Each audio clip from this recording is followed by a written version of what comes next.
Why is this black girl still standing here? Are you deaf or just stupid? Preston Caldwell III didn't whisper. He wanted everyone to hear. Look at her hands, he pointed with his champagne glass. Cracked, dirty, probably scrubs toilets in the morning.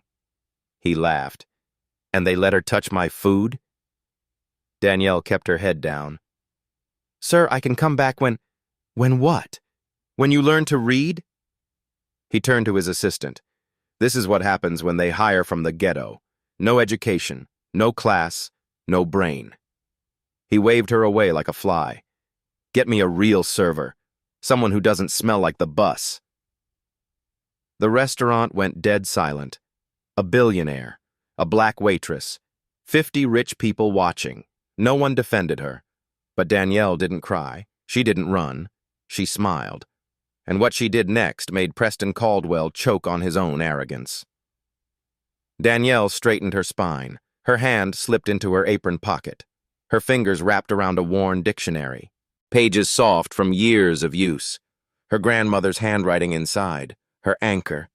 She took one step toward Preston's table. Not away. Toward. And opened her mouth. But the words that came out weren't English. They were French. Perfect Parisian French. The kind spoken in diplomatic halls and five-star restaurants along the Champs-Élysées. Sir, I understand your order completely. Filet mignon, medium rare, béarnaise sauce on the side. Would you also like to see our wine selection this evening? Preston's champagne glass stopped halfway to his lips. His assistant's pen clattered to the table. But Danielle wasn't finished. German came next. Crisp, precise, Munich accent. Or perhaps Mr. Caldwell would prefer German? I can serve him in that language as well. She used him. Third person. The same way Preston referred to himself, throwing his arrogance back at him like a mirror. Then Spanish flowed out, smooth as music, Castilian dialect. Maybe Spanish is more comfortable for the gentleman than Italian, melodic, Florentine. Italian works beautifully, too, if Mr. Caldwell prefers. She stopped, planted her feet, and looked Preston Caldwell directly in the eyes. No anger, no fear, no trembling, just absolute, unshakable calm. I speak 7 languages, Mr. Caldwell. English is actually the easiest one. She tilted her head slightly, a gesture that said everything. Now, would Preston Caldwell still like someone else to serve him? Or can we proceed with his order? The silence that followed was deafening. Not a single fork moved. Not a single glass clinked. The piano player had stopped mid-note. Nobody knew when. At the bar, a cocktail glass slipped from the bartender's frozen fingers. It shattered on the floor. Nobody moved to clean it. The only sound was liquid dripping onto tile. Drip, drip, drip. Chef Francois Beaumont stood in the kitchen doorway. His mouth hung open. His towel had fallen from his shoulder, and he hadn't noticed. David Palmer, the restaurant manager, stood paralyzed in the middle of the room. A menu dangled from his limp hand. At a corner table, a well-dressed older man with silver hair set down his wine glass very slowly. His eyes lit up with something that looked like recognition, like he had been waiting for exactly this moment. He pulled out his phone and started typing notes. Near the reception desk, Miranda Hayes watched with narrowed eyes. Her face had gone pale, but not from shock, from jealousy. Pure, burning jealousy. She had worked at this restaurant for 8 years. 8 years of smiling at rich customers. 8 years of being invisible. And this waitress had just become the most talked about person in the room in 30 seconds. Miranda's jaw tightened. But all eyes were on Preston.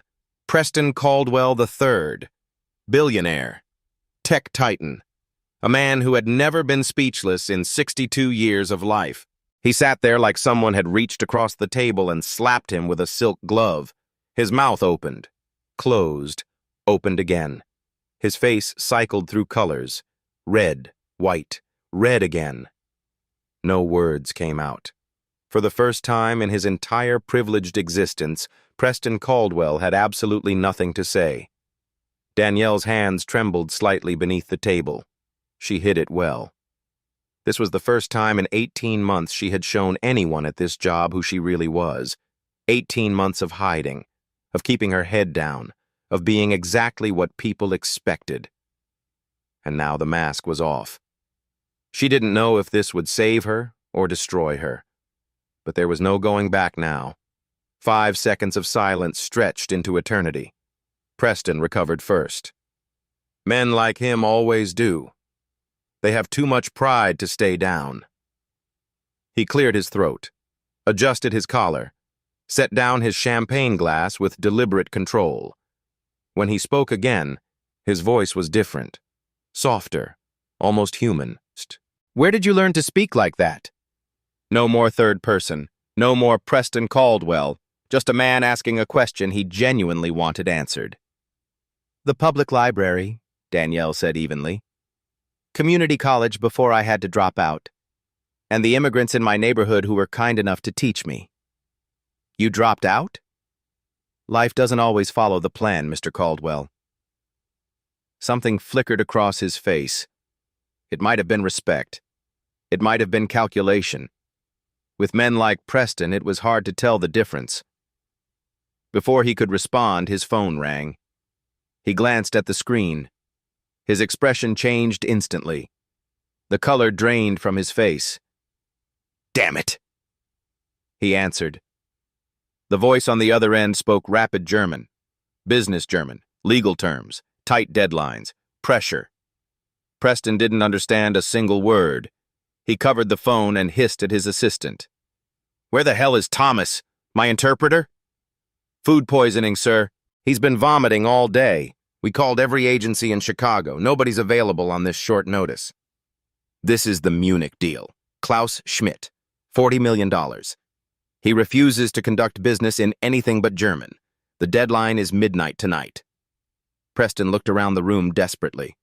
Then his eyes landed on Danielle, the woman he had called stupid.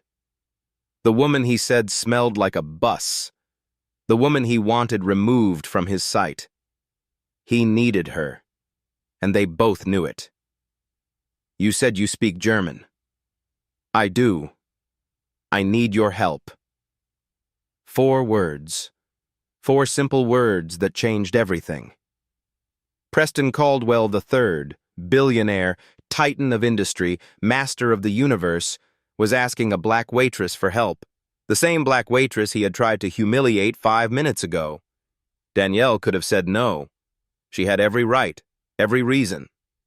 Her hand touched the dictionary in her pocket, and she heard her grandmother's voice echoing across the years. True strength isn't revenge when you have the power. It's choosing to help when you have every right to refuse. "Give me the phone." She took it from his hand, listened for 30 seconds.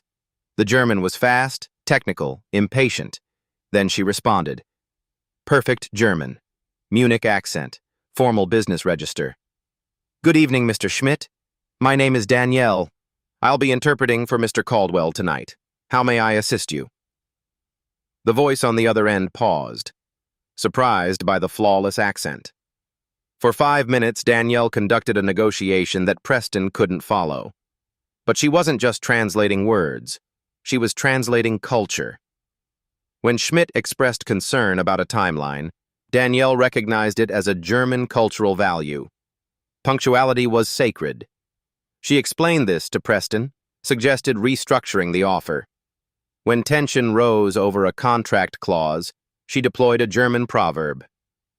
"Good things take time," she said in Schmidt's native tongue. He laughed.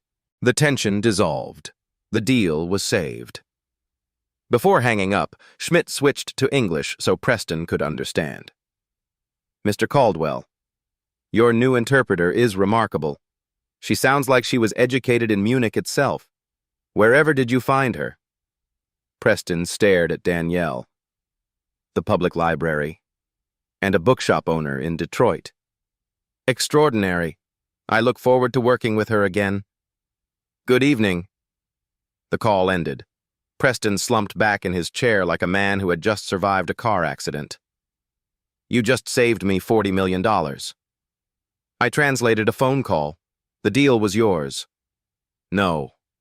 He shook his head slowly. You understood what he actually meant, not just what he said. My last 3 interpreters couldn't do that. Danielle held his gaze.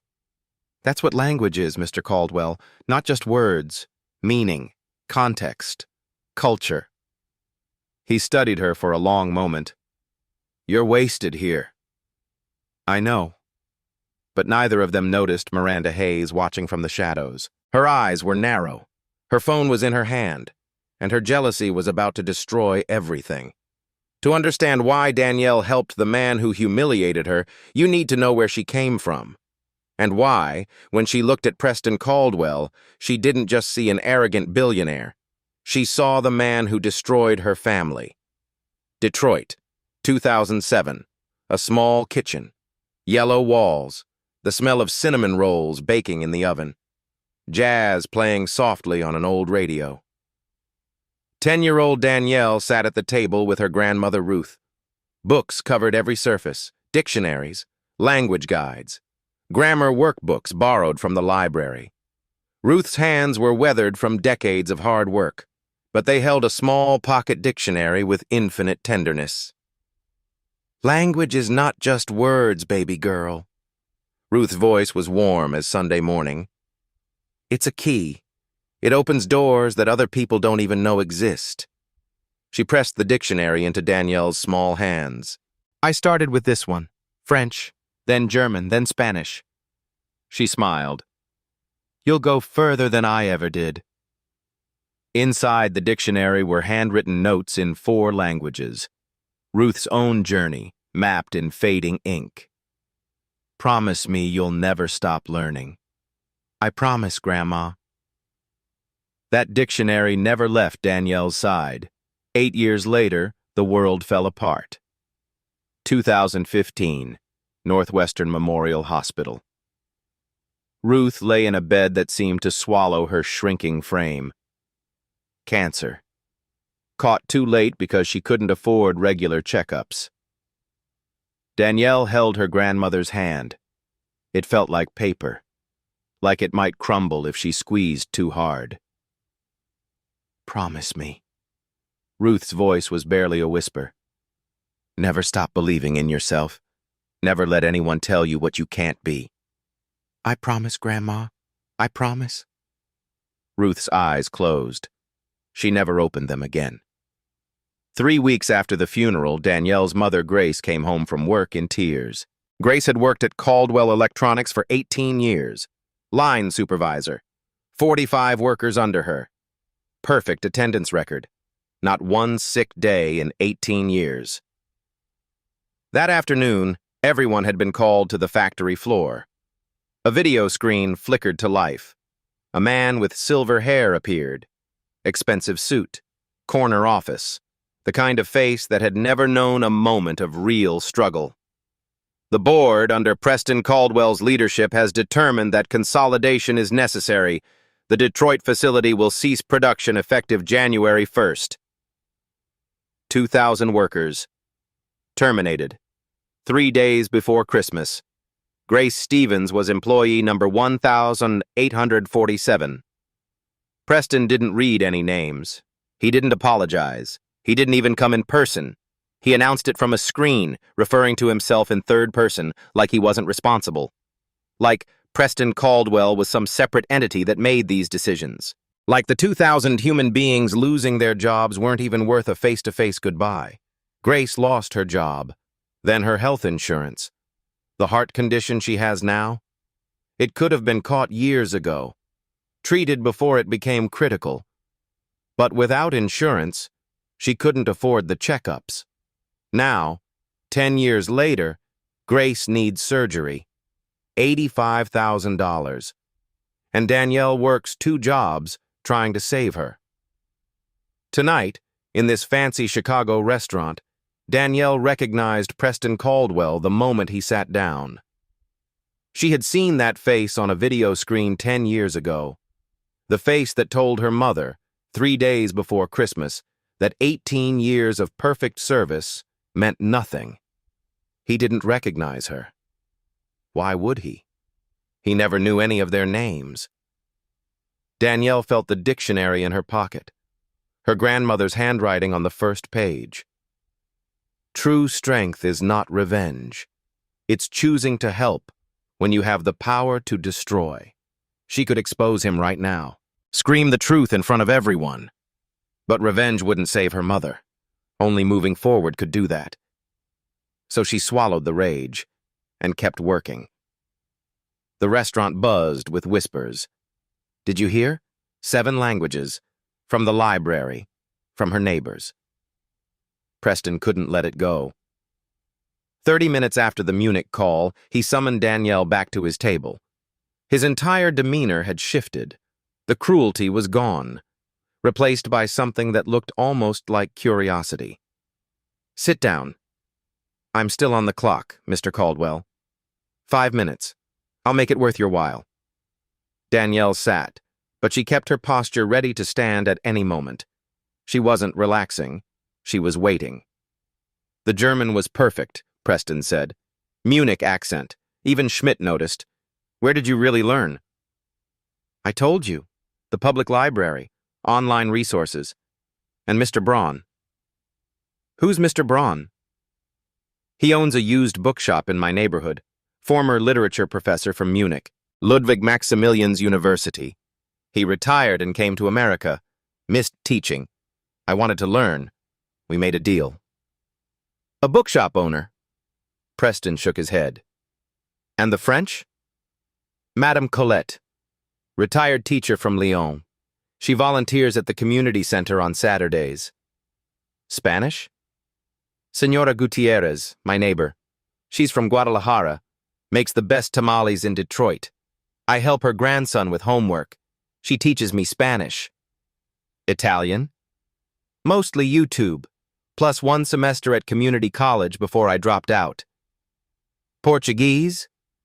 Mrs. Santos, Brazilian lady in my building. I babysit her daughter sometimes. She teaches me in exchange.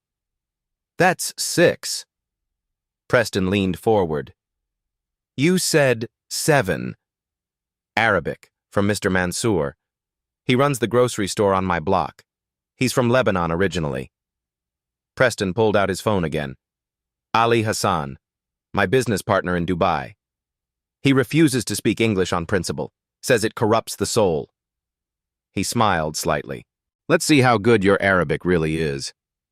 He dialed, put it on speaker. A rapid stream of Arabic exploded from the phone, demanding, impatient. The accent was Gulf Arabic, formal and sharp. Preston's eyes challenged her. Danielle listened for 3 seconds, then responded, flawless Gulf Arabic, perfect formal greeting. Peace be upon you, Mr. Hassan. I am Danielle.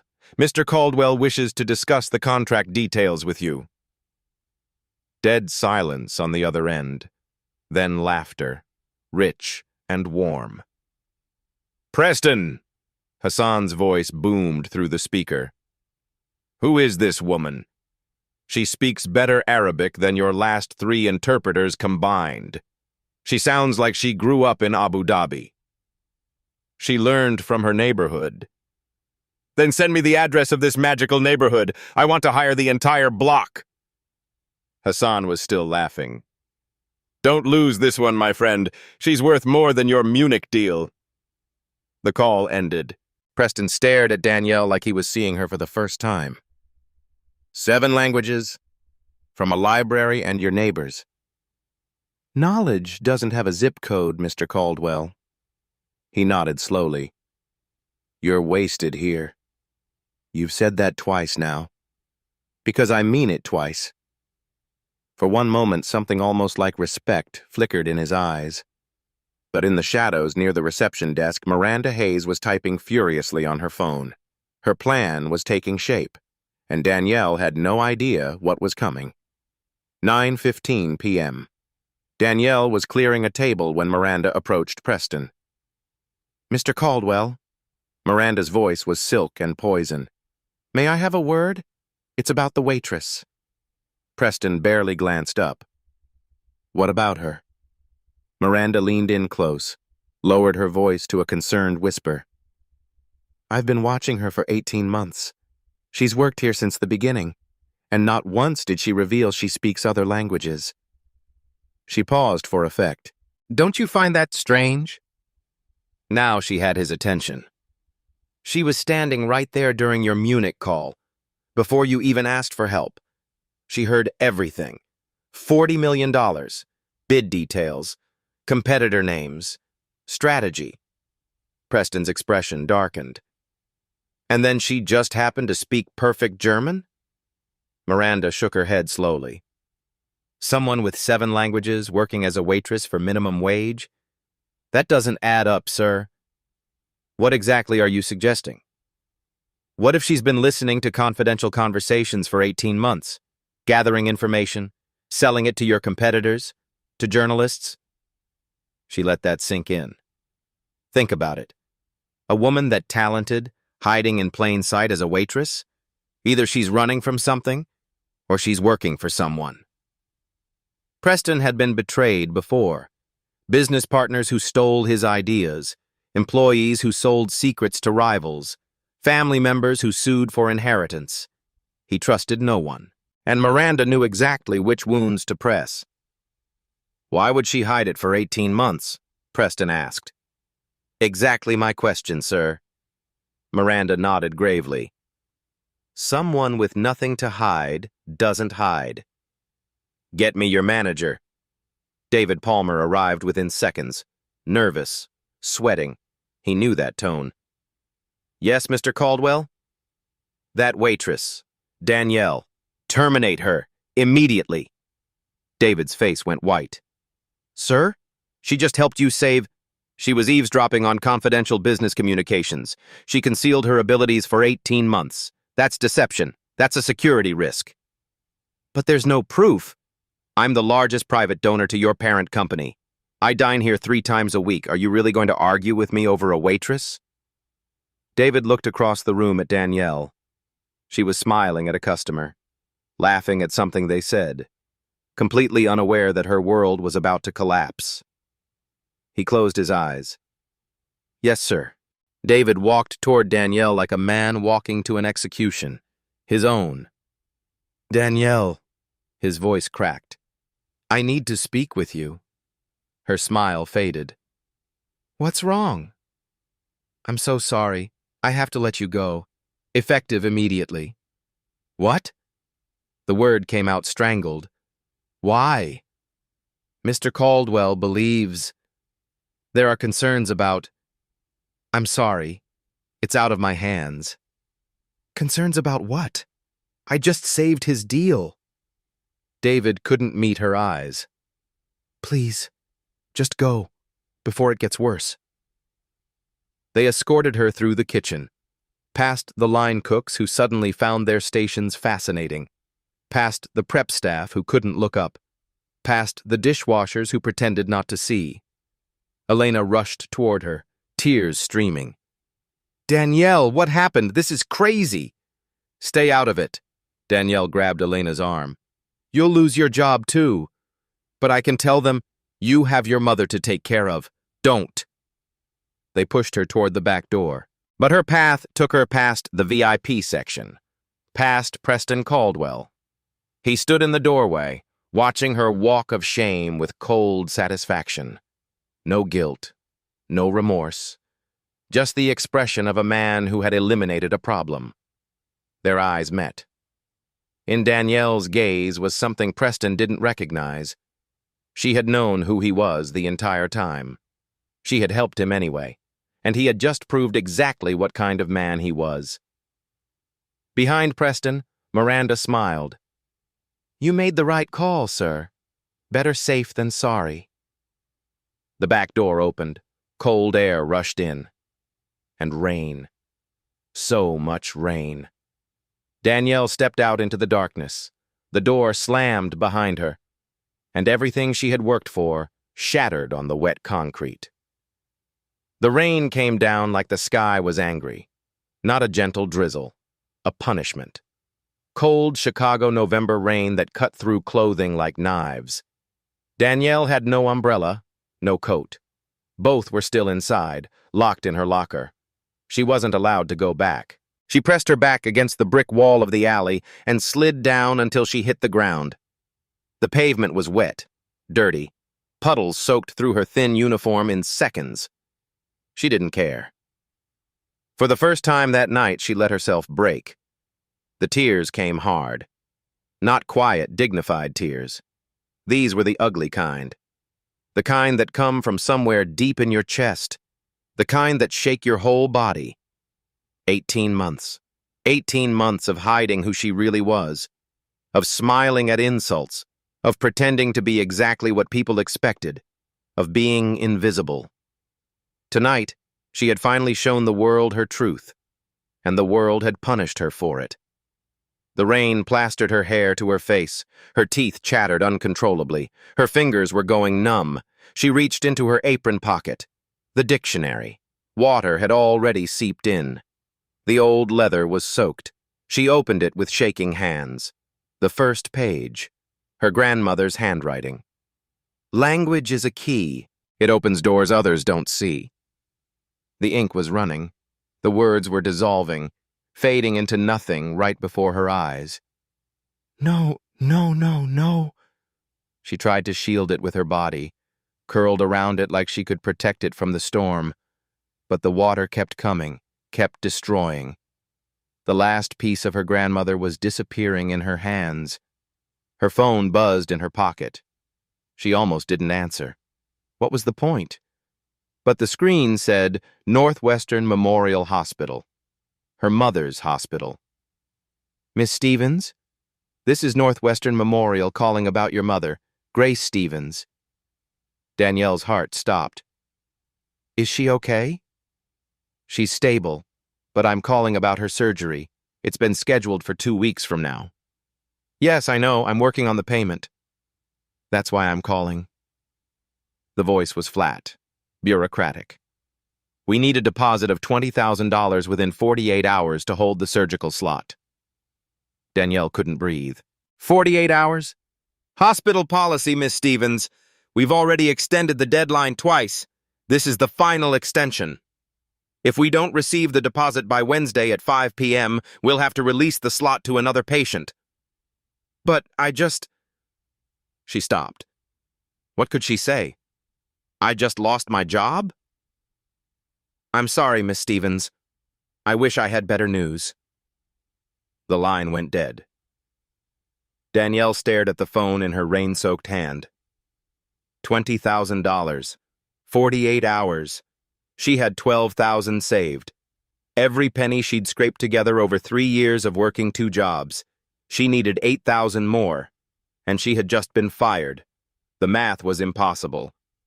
She looked at the ruined dictionary, at her grandmother's words fading into oblivion, at the black sky pouring down on her. This was rock bottom. No job, no money, no hope. And her mother might die because of it. Her phone still glowed in her hand. She scrolled through her contacts. Packwright Warehouse, $18 an hour, no skills required, night shift available.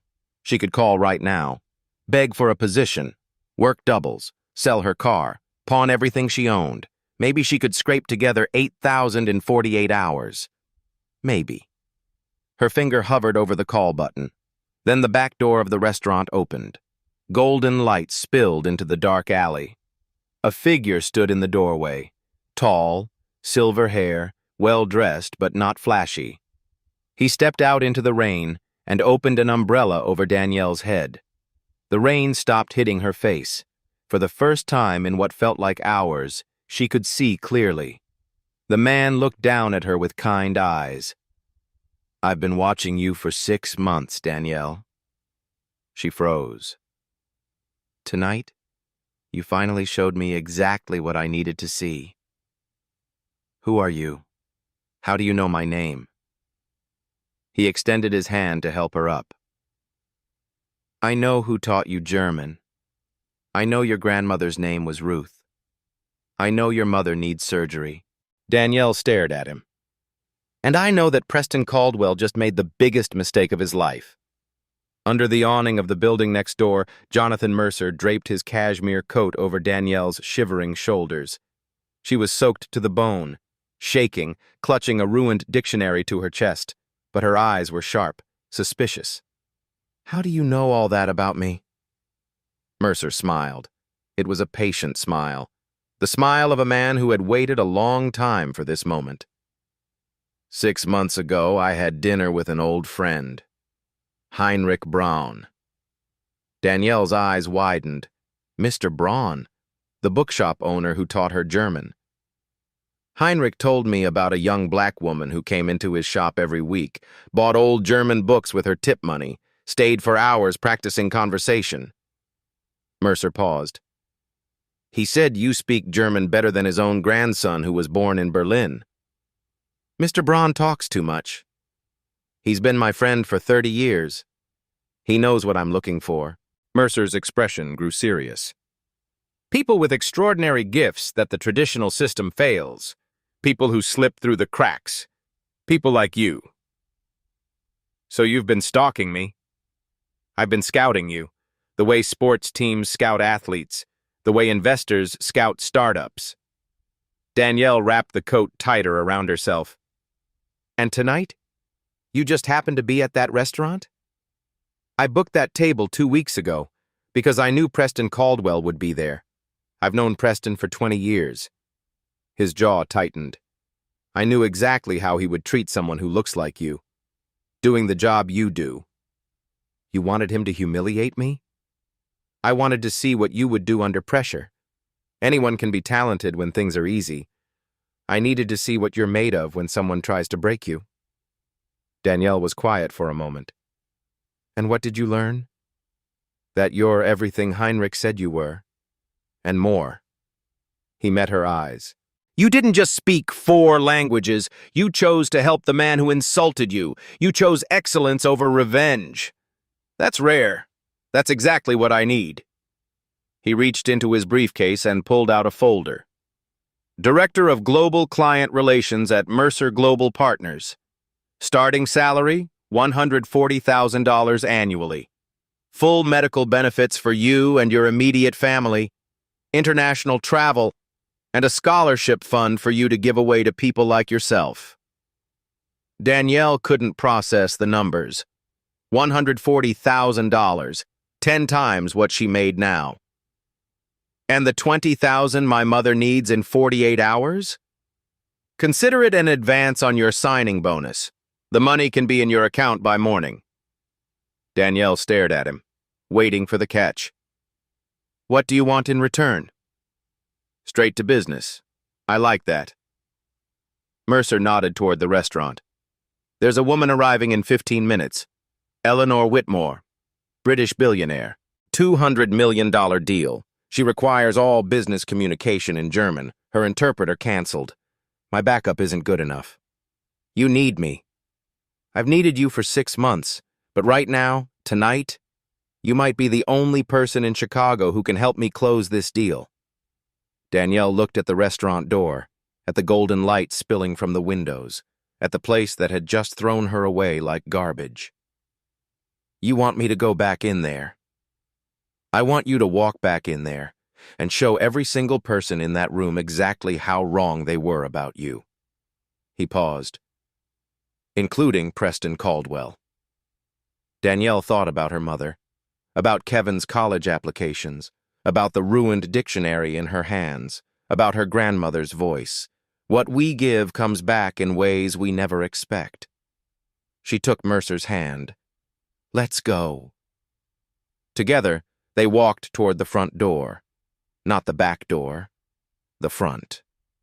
The front door of the Meridian swung open. Every head in the restaurant turned. Danielle Stevens walked in wearing a soaked waitress uniform and a cashmere coat worth more than her car. Jonathan Mercer walked beside her, and the entire room went silent. David Palmer's face drained of color. His mouth opened, but no words came out. Miranda Hayes froze mid-sentence with a customer. Her smile curdled into something ugly. Elena dropped an entire tray of glasses. Crystals shattered across the floor. She didn't notice. She was too busy grinning. Chef Francois stepped out of the kitchen. His eyes went wide, then crinkled with something like approval. And Preston Caldwell slowly rose from his chair. For the first time that night, he looked uncertain. Mercer addressed the room with quiet authority. "Good evening, everyone. This woman is now the Director of Global Client Relations at Mercer Global Partners. She's here tonight as my personal guest and business associate." He turned to David Palmer. "I trust that won't be a problem." "Of course not, Mr. Mercer. Whatever you need." Miranda stepped forward, desperate. "Mr. Mercer, I should warn you about this woman. She was terminated tonight for what?" Mercer's voice cut like ice. "For helping Mr. Caldwell close a $40 million deal? For speaking 6 languages better than anyone in this building? Please, tell me what exactly she was terminated for. I'm fascinated." Miranda's mouth opened, closed. Nothing came out. "That's what I thought." Before anyone could respond, the front door opened again. A gust of cold air swept through the restaurant. A woman entered, small, elderly, but radiating authority that made the air feel heavier. Silver hair swept back elegantly. Burberry coat, pearl earrings. Eyes that had seen everything and judged most of it insufficient. Eleanor Whitmore, British billionaire, one of the wealthiest women in Europe. 2 assistants trailed behind her, carrying briefcases. Mrs. Whitmore surveyed the restaurant with obvious displeasure. She spoke rapid German to her assistant. The tone was not happy. The assistant hurried to Mercer, looking panicked. "Mr. Mercer, we have a problem. Mrs. Whitmore's regular interpreter had a family emergency. The replacement agency sent someone who spoke textbook German, not business German. She was unimpressed." "Where's the replacement now?" "Mrs. Whitmore sent him away. She says she'll only work with someone who truly understands the language. Otherwise, she's flying back to London tomorrow." $200 million. About to walk out the door. Mercer glanced at Danielle. This was it. Danielle stepped forward. She addressed Mrs. Whitmore in flawless German. Formal register, respectful tone. "Good evening, Mrs. Whitmore. My name is Danielle Stevens. I'll be handling communications between you and Mr. Mercer tonight. If anything is unsatisfactory, please let me know immediately." Mrs. Whitmore stopped. She turned slowly. Her sharp eyes examined Danielle head to toe. The wet uniform, the borrowed coat, the calm confidence. She responded in German. Testing. "Your accent. Where did you learn German?"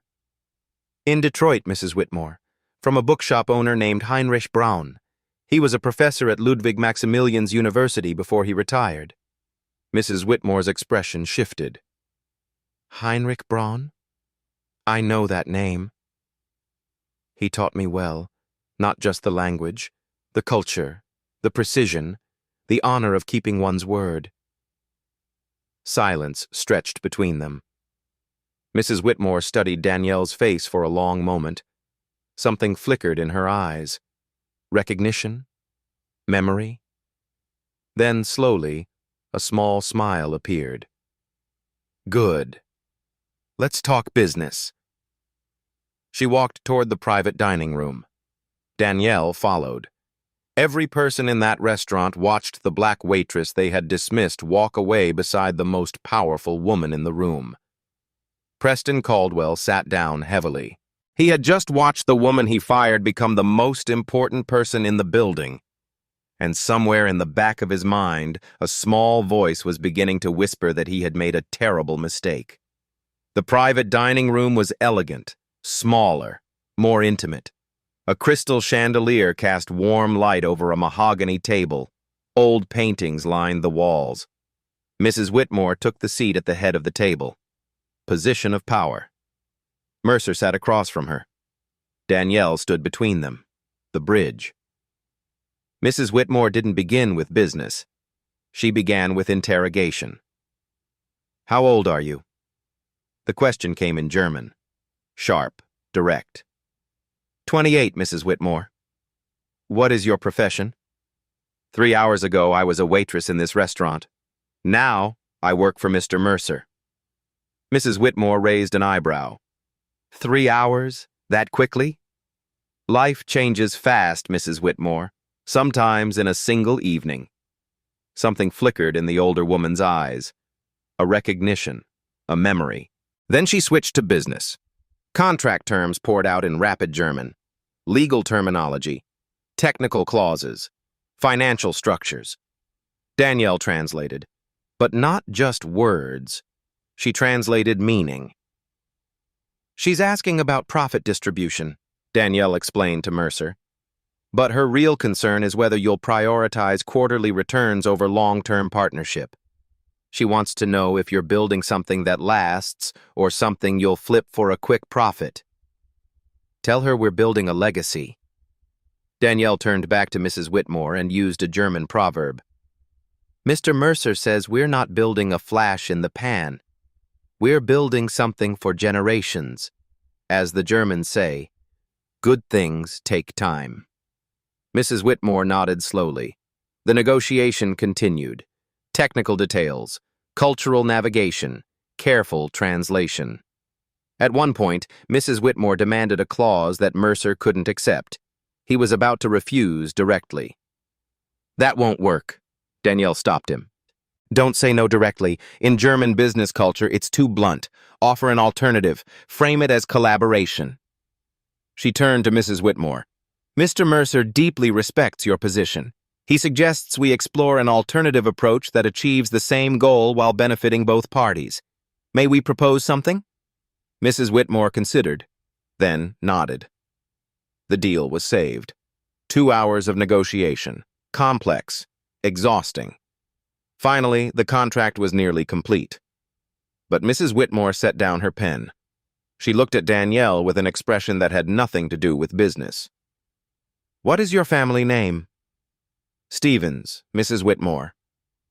Silence. Complete, absolute silence. Mrs. Whitmore's face changed. Her composure cracked. Her hands began to tremble.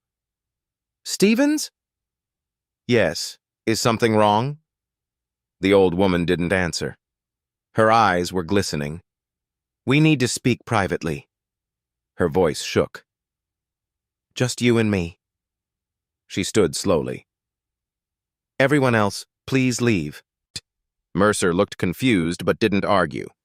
The room emptied, the door closed, and Eleanor Whitmore looked at Danielle Stevens like she was seeing a ghost from 50 years ago. Your grandmother. Her voice was barely a whisper. Was her name Ruth? Danielle felt the ground shift beneath her feet. How do you know my grandmother's name?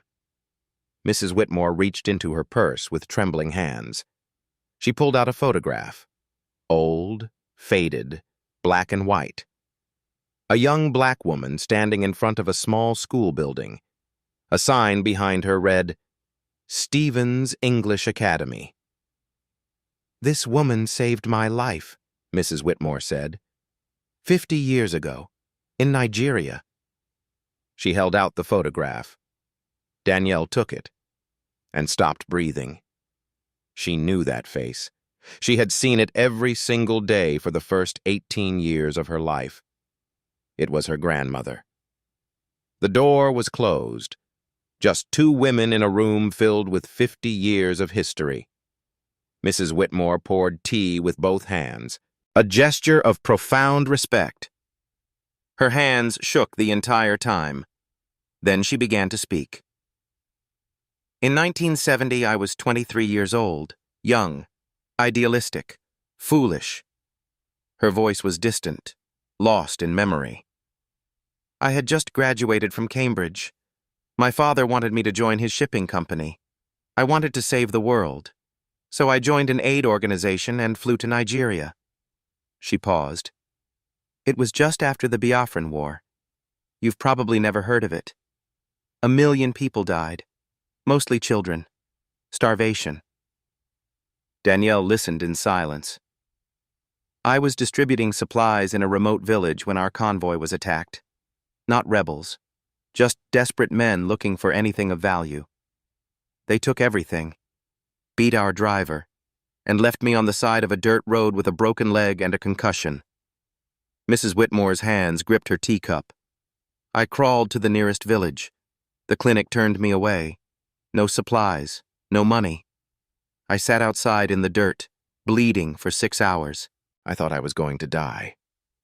What happened? She happened. Mrs. Whitmore pushed the photograph toward Danielle. Ruth Stevens, an American teacher running a tiny school for local children. She had nothing herself, less than nothing, but she saw me lying in the dirt and she didn't walk past. Tears began streaming down the old woman's face. She took me to her home, fed me from her own plate when she barely had enough for herself, cleaned my wounds with water she had to walk 2 miles to collect, let me sleep in her bed while she slept on the floor. For how long? 3 months. Mrs. Whitmore's voice broke. 3 months she cared for me like I was her own daughter. She taught me some of the local language, helped me contact the British Embassy, arranged my transport home. And you never saw her again? I tried. The words came out like a confession. God, how I tried. I wrote letters for years. They came back undelivered. She moved back to America and disappeared. I hired private investigators. Nothing. She was just gone. Mrs. Whitmore stood, walked to the window, stared out at the rain. I built my company, made my fortune, and every single year I searched for her. I donated to every school in Nigeria, hoping she would hear about it and reach out. I named a library after her in London. I never stopped looking. She never knew. She never knew any of it. Mrs. Whitmore's shoulders shook. And when I finally had enough resources to find her, she had died. 2015. 3 months before I found the right records. She turned back to Danielle. I was too late. I never got to say thank you. I never got to tell her that everything I have, the company, the money, the influence, all of it exists because a stranger chose to help another stranger on a dirt road in Nigeria. She walked toward Danielle. And then tonight, you walk in, speaking the language I conduct all my business in, carrying yourself exactly like she did, helping people who don't deserve it. She gripped Danielle's hands. The moment you said your name was Stevens, I knew. The way you move, the way you speak, the kindness underneath the strength. You are her blood. I can see it. Danielle looked at the photograph of her grandmother.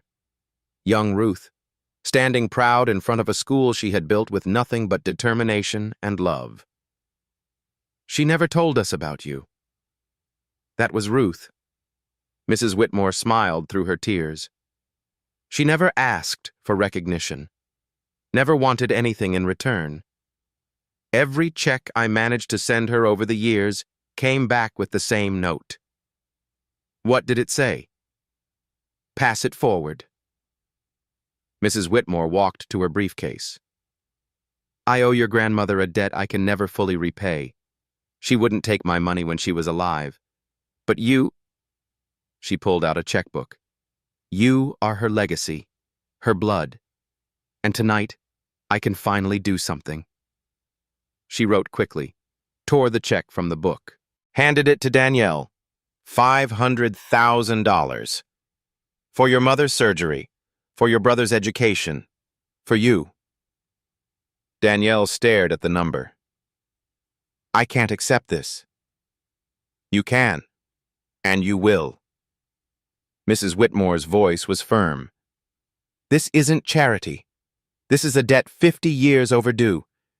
Your grandmother gave me everything. Let me give something back to her family.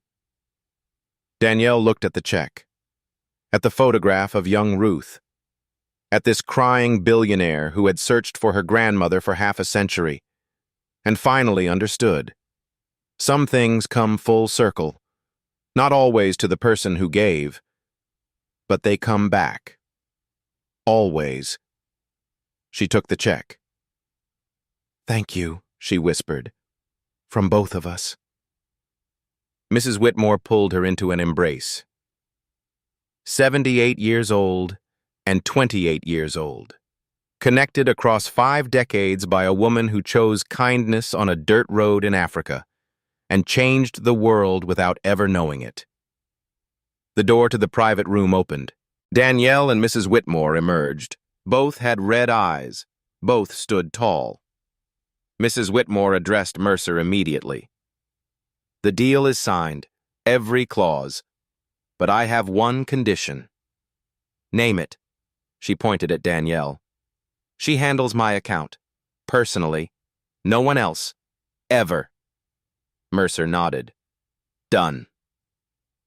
The restaurant had been watching, waiting, whispering. Now Preston Caldwell stepped forward. Something had changed in him. The arrogance had deflated. His shoulders sagged. He looked older, smaller. "I owe you an apology." Danielle said nothing. "What I said earlier, the things I called you." He couldn't meet her eyes. "I was wrong." "Why?" "Why what?" "Why did you look at me and see nothing worth respecting?"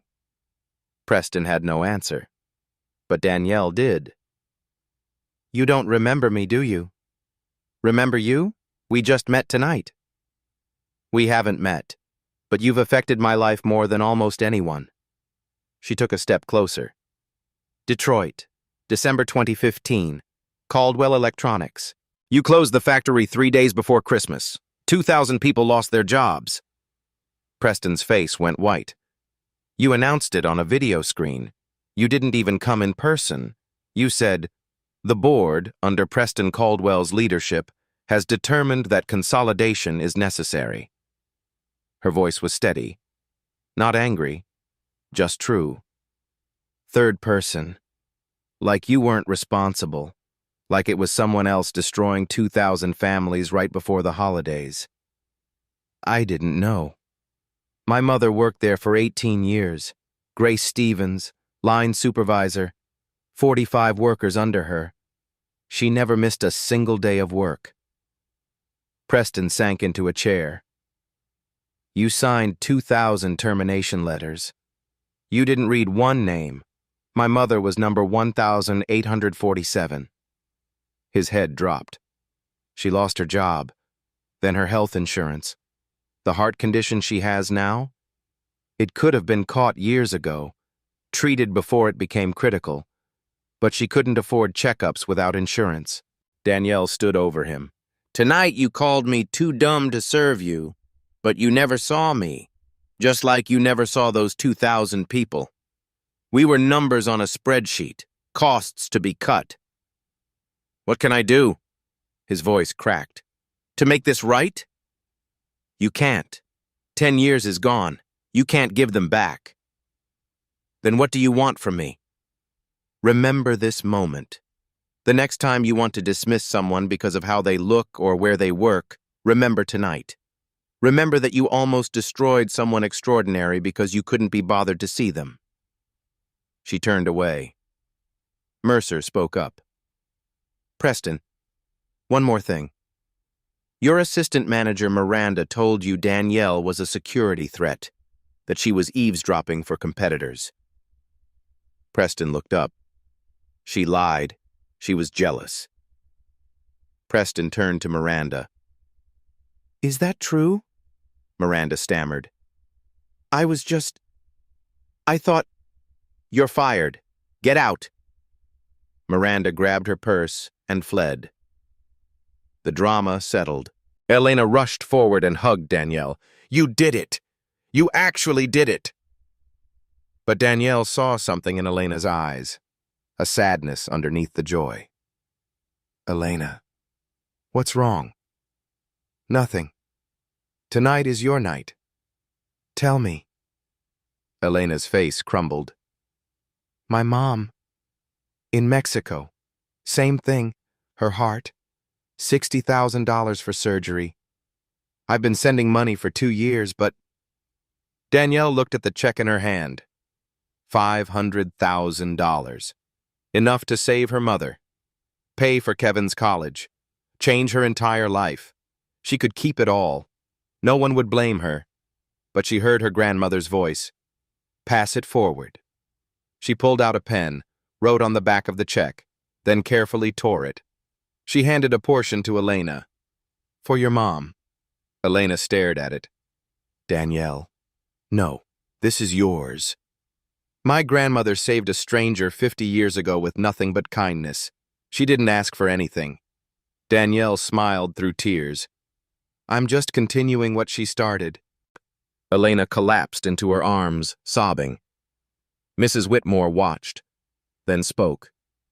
You truly are Ruth's granddaughter. She turned to her assistant. Write another check, $100,000, to Miss Elena Vasquez, for her mother's surgery. Elena couldn't speak. She just held on to Danielle like a lifeline, and everyone in that restaurant understood. This wasn't about languages. It wasn't about money. It was about who we choose to be when we have every reason to choose differently. Mercer called for attention. The restaurant fell silent. Tonight, I witnessed something I will never forget. He looked at Danielle. A woman was publicly humiliated, called too dumb to serve, fired based on lies, left standing in the rain with nothing. He paused. Then she walked back in, closed a $200 million deal, reunited two people separated by 50 years, and gave away half her fortune to help a friend. He smiled. Danielle Stevens learned 7 languages from library books and immigrant neighbors. She has no degree, no credentials, no fancy pedigree. She's now the Director of Global Client Relations at Mercer Global Partners, and I have never in 30 years made a better hire. Applause erupted, from the staff, from the diners, even from Preston, sitting alone, clapping slowly. 1 month later, Danielle's office on the 47th floor looked out over Lake Michigan. On her desk sat the dictionary, professionally restored, her grandmother's handwriting preserved forever under archival glass. On the wall hung Ruth's photograph from Nigeria. Beside it, a framed letter from Mrs. Whitmore. And a new photo. Danielle and Elena, arms around each other, both smiling. Within 3 months, Danielle closed deals on 4 continents. Every language she learned in her neighborhood became a bridge to a new market. Her mother, Grace, had successful surgery. She's now cancer-free and volunteers at a community health clinic. Elena's mother recovered too. Elena is studying to become a nurse. Kevin got into Northwestern on a full scholarship. He's studying linguistics. He says his sister inspired him. The Ruth Stevens Language Initiative, the scholarship fund Danielle created, sponsored 23 students in its first year. All from underserved communities. Not all with degrees. All with gifts the world almost missed. But here's what matters most. Danielle went back to the Meridian, this time as a guest. She sat at the same corner table where Preston once sat, where he called her too dumb to serve him. Elena served her. Grinning. So this is how the other half lives. Still feels weird. I keep wanting to clear the plates. A young black server approached. New, nervous, maybe 19. He stumbled over the specials. Danielle smiled gently. Don't be nervous. I was you a year ago. His eyes went wide. She slid him a business card. Call me. I might have an opportunity for you. He took it with trembling hands. That's when she noticed. In his apron pocket, a worn Spanish-English dictionary, dog-eared, held together with tape, just like hers. She smiled. The cycle continues. There are people all around you waiting to be seen. The barista who memorizes your order. The janitor who quotes philosophy. The server who speaks 7 languages. They're not waiting for a billionaire to discover them. They're waiting for someone to ask the right question, to look past the uniform, to see the person underneath. So today, ask. Ask the invisible person what they know, what they dream, what book they carry in their pocket. You might just change a life, maybe even your own, because talent doesn't ask for permission. It just waits for someone to listen. Behind every headline is a human story. At Beat Stories, we go deeper, where emotion meets evidence and drama reveals the system. If this story made you pause, reflect, or feel something, don't forget to subscribe. There's more to come.